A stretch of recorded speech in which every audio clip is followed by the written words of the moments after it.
AP రాష్ట్ర వ్యాప్తంగా RTC బస్సుల్లో మహిళలకు ఉచిత బస్సు ప్రయాణంపై ప్రభుత్వం మార్గదర్శకాలను విడుదల చేసింది. ఈ నెల 15 నుంచి స్త్రీ శక్తి పథకం పేరిట మహిళలకు ఆర్టీసీ బస్సులో ఉచిత ప్రయాణం కల్పించనున్నారు. 5 కేటగిరీ బస్సులో మహిళలకు ఉచిత ప్రయాణం కల్పించనున్నట్లు ప్రభుత్వం స్పష్టం చేసింది.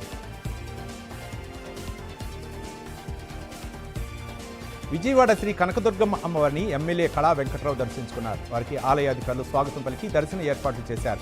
అనంతరం దర్శన ఏర్పాట్లు చేసి రాష్ట్రంలో సంక్షేమం అన్ని అభివృద్ధి పనులు జరగాలని అమ్మవారిని కోరుకున్నట్లు ఎమ్మెల్యే తెలిపారు. అమ్మవారి ఆశీస్సులు అన్ని వేళ అందరికీ ఉండాలని కళా వెంకట్రావు ఆకాంక్షించారు.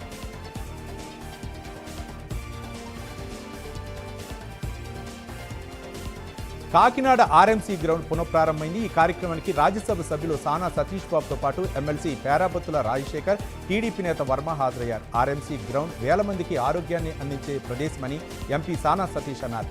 వాకర్స్ అందరూ దీన్ని ఉపయోగించుకోవాలని సూచించారు. వాకర్స్కు ప్రత్యేక ఐడి కార్డులు అందజేసి వారితో కలిసి వాకింగ్ చేశారు.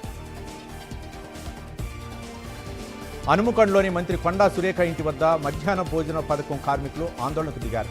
మధ్యాహ్న భోజన పథకాన్ని అక్షయ పాత్రకు ఇవ్వొద్దని మంత్రి ఇంటి ముందు బైఠాయించారు. కార్మికుల సమస్యలను వెంటనే పరిష్కరించాలని నినాదాలు చేశారు. మంత్రి ఇంటి ముందు నిరసన చేపట్టిన వారిని సుబేదారి పోలీసులు అడ్డుకొని పోలీస్ స్టేషన్కు తరలించారు. నిర్మల్ జిల్లా ముతోల్లో పశువులను దొంగిలించిన కేసులో పోలీసులు ఒకరిని అదుపులోకి తీసుకున్నారు. ముతోల్ సరిహద్దులో మహారాష్ట్రకు వెళ్లే మార్గాల్లో 6 చెక్పోస్టులను ఏర్పాటు చేసినట్లు పోలీసులు వెల్లడించారు. పశువుల చోరీలో మొత్తం 7 ఉన్నట్లు గుర్తించారు. మహారాష్ట్రలో పశుమాంసం నిలిపివేయడంతో తెలంగాణలో పశువుల దొంగతనాలు పెరిగాయని పోలీసులు వెల్లడించారు. నంద్యాల జిల్లా నందికొట్కూరులో ఎడతెరిపి లేకుండా వర్షం కురుస్తుండటంతో మారుతీనగర్, హజీనగర్ జలమయమయ్యాయి. ఇళ్లలోకి నీరు చేరడంతో ఇబ్బందిగా ఉందని కాలనీవాసులు వాపోతున్నారు. వాగులు వంకలు పొంగి పొరులుతున్నాయి.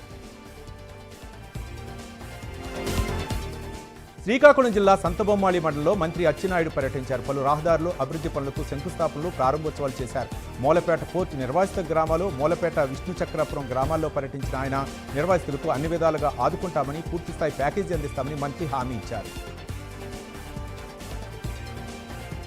విజయవాడ పోల్కంపాడు హెడ్ రెగ్యులేటర్ వద్ద ఈతకు దిగి యువకుడు గల్లంతయ్యాడు. వాంబే కాలనీకి చెందిన కొందరు యువకులు పోల్కంపాడు హెడ్ రెగ్యులేటర్లో మద్యం తాగి ఈతకు దిగారు. ఈ క్రమంలో ప్రమాదవశాత్తు భవానీ శంకర్ నీటిలో మునిగిపోయాడు. కర్నూలు జిల్లా మంత్రాలయం శ్రీ రాఘవేంద్ర స్వామి మఠం గోశాలలో భారీ అగ్ని ప్రమాదం చోటు చేసుకుంది. పశుగ్రాసం గోడౌన్లో మంటలు ఎగిసిపడ్డాయి. మంటలను గమనించిన మఠం సిబ్బంది గోవులను బయటకు విడిచిపెట్టారు. లక్షల విలువైన పశుగ్రాసం కాలిబూడిదైంది. ఎమ్మిగనూరు అగ్నిమాపక సిబ్బంది మంటల్ని అదుపు చేశారు. ప్రకాశం జిల్లా సింగరాయకొండ మండలం జీజీపాలెలో పోలేరమ్మ తల్లి పొంగళ్ల మహోత్సవం ఘనంగా నిర్వహించారు. కార్యక్రమంలో మంత్రి డోలా బాల Veeranjaneya Swamy, maritime board chairman Damacharla సత్యం పాల్గొన్నారు. అమ్మవారిని దర్శించుకుని తీర్థప్రసాదాలు స్వీకరించారు. శ్రీ సత్యసాయి జిల్లా గోరంట్ల మండలం ఆర్టీసీ బస్సు సమీపంలో ఓ ఇంట్లో భారీ చోరీ జరిగింది. సుమారు 10 తులాల బంగారం, 2 లక్షల రూపాయల నగదును అపహరించినట్లు బాధితులు వాపోతున్నారు. బాధితుల ఫిర్యాదు మేరకు పోలీసులు కేసు నమోదు చేసి దర్యాప్తు చేపట్టారు.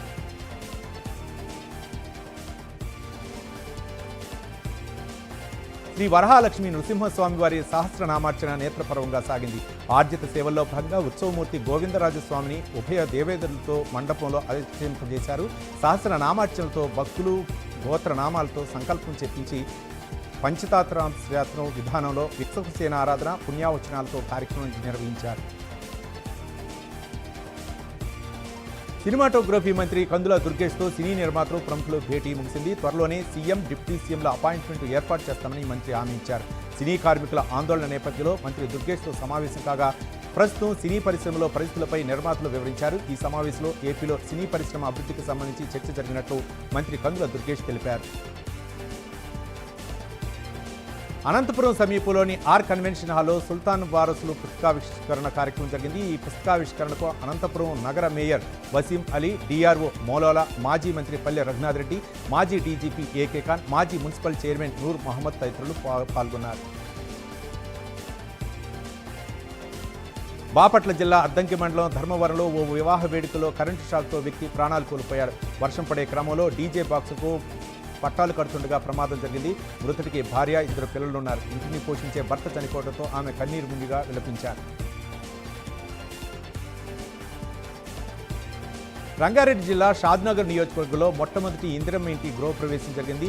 ఫరూక్ నగర్ మండలం హజాపల్లి గ్రామంలో స్వరూప అనే లబ్ధిదారు నిర్మించుకున్న ఇందిరమ్మ ఇంట్లో గృహప్రవేశం చేశారు. ఈ గృహప్రవేశానికి ఎమ్మెల్యే వీరపల్లి శంకర్ ముఖ్య అతిథిగా హాజరై లబ్ధిదారుల కుటుంబానికి నూతన వస్త్రాలు అందించి పూజలో పాల్గొన్నారు.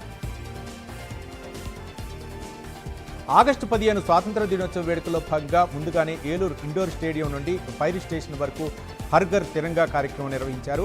ఈ కార్యక్రమంలో భాగంగా 300 అడుగుల జాతీయ జెండాతో భారీ ర్యాలీ నిర్వహించారు. ఈ కార్యక్రమాన్ని జిల్లా కలెక్టర్ వెట్రి సెల్వి జెండా ఊపి ప్రారంభించారు. ఈ సందర్భంగా జిల్లా కలెక్టర్ మాట్లాడుతూ ప్రతి ఇంటి మీద జాతీయ జెండా ఎగురవేసి ప్రజల్లో జాతీయ భావన పెంపొందించుకునే ఈ కార్యక్రమం ముఖ్య ఉద్దేశమని అన్నారు. ఈ కార్యక్రమంలో పలువురు అధికారులు, విద్యార్థులు పెద్ద ఎత్తున పాల్గొన్నారు. మేడ్చల్ జిల్లా కేసులో ఉరుములు మెరుపులతో భారీ వర్షం పడింది. ఈ వర్షానికి ఓ ఇంటిపైన 2 ఫ్లోర్లపై పిడుగు పడటంతో గోడ కూలి కరెంటు పోలుపై పడింది. కాలనీలో ఎవరూ లేకపోవడంతో రాత్రి వేళ కావడంతో పెను ప్రమాదం తప్పిందని ఇంటి సభ్యులు తెలిపారు.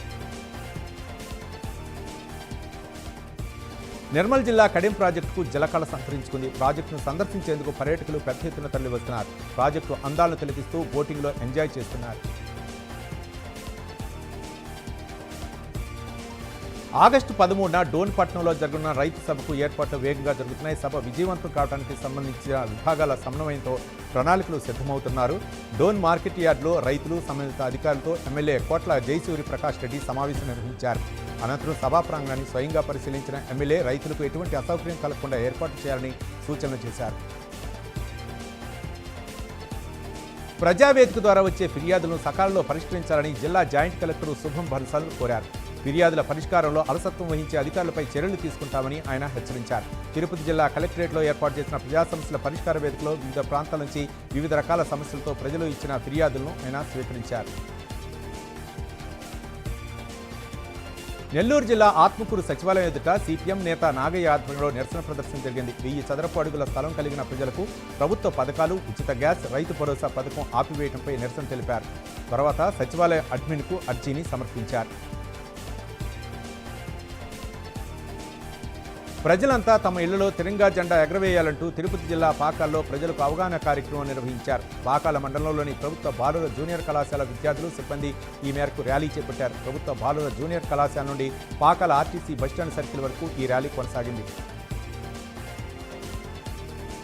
జాతీయ నులిపురుగుల నిర్మూలన దినోత్సవం సందర్భంగా భద్రాద్రి కొత్తగూడెం జిల్లా జూలూరుపాడులోని జిల్లా పరిషత్ ఉన్నత పాఠశాలలో విద్యార్థులకు అల్బెండజోల్ టాబ్లెట్ను పంపిణీ చేశారు. ఈ సందర్భంగా వైరా ఎమ్మెల్యే మాలోతు రామ్దాస్ నాయక్ మాట్లాడుతూ విద్యార్థుల ఆరోగ్య పరిస్థితి దృష్టిలో పెట్టుకుని రక్తహీనత లాంటి అనారోగ్య సమస్యల నిర్మూలనే ధ్యేయంగా ఈ మాత్రలో పంపిణీ చేయడం జరుగుతుందని అన్నారు.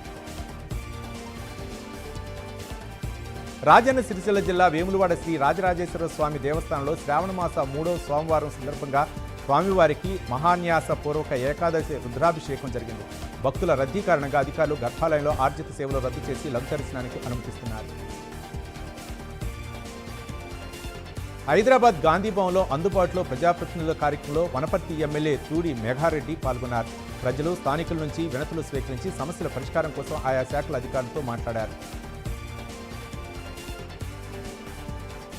జోగులాంబ గద్వాల జిల్లా కేంద్రంలో షేరెల్లి వీధిలో గల శ్రీ రాఘవేంద్ర స్వామి మఠంలో 354వ ఆరాధన ఉత్సవాలు ఘనంగా జరుగుతున్నాయి. సోమవారం ఉదయం స్వామివారి బృందావనానికి ప్రత్యేక పూజలు, పంచామృతాభిషేకం, అష్టోత్తర పారాయణం, తులసి అర్చన, హస్తోదకం నిర్వహించారు. రాష్ట్రంలో చిత్ర విచిత్రమైన పరిస్థితి ఏర్పడిందని వైఎస్ఆర్సీపీ విద్యార్థి విభాగ అనకాపల్లి జిల్లా అధ్యక్షుడు బొడ్డపల్లి హేమంత్ అన్నారు. విద్యార్థుల సమస్యలు తెలుసుకోవడానికి వెళ్లకుండా ప్రభుత్వం చీకటి జీవో ఇచ్చి విద్యార్థుల భవిష్యత్తు ఆడుకుంటోందని అన్నారు. స్కూలు ఆవరణలోకి ఎవరూ వెళ్లకూడదని రాత్రి కూటమి ప్రభుత్వం జీవో ఇచ్చిందని మండిపడ్డారు. కడప జిల్లా బొప్పవరం పేరమ్మగారిపల్లె దగ్గర జరుగుతున్న 6-వే రోడ్డు పనులను all India human rights team పరిశీలించింది. బెంగళూరు నుంచి విజయవాడ వరకు సాగుతున్న ఈ 6 లైన్స్ హైవేలో కాంట్రాక్టులు నాణ్యతా ప్రమాణాలు పాటించకుండా రోడ్డు నిర్మాణం చేపడుతున్నారని టీం ఆగ్రహం వ్యక్తం చేసింది. సూర్యాపేట జిల్లా కోదాడలో భారీ కుంభకోణం వెలుగు చూసింది. సీఎం సహాయ నిధి డబ్బులను ఓ ముఠా గుట్టు చప్పుడు కాకుండా దారి మళ్లిస్తుంది.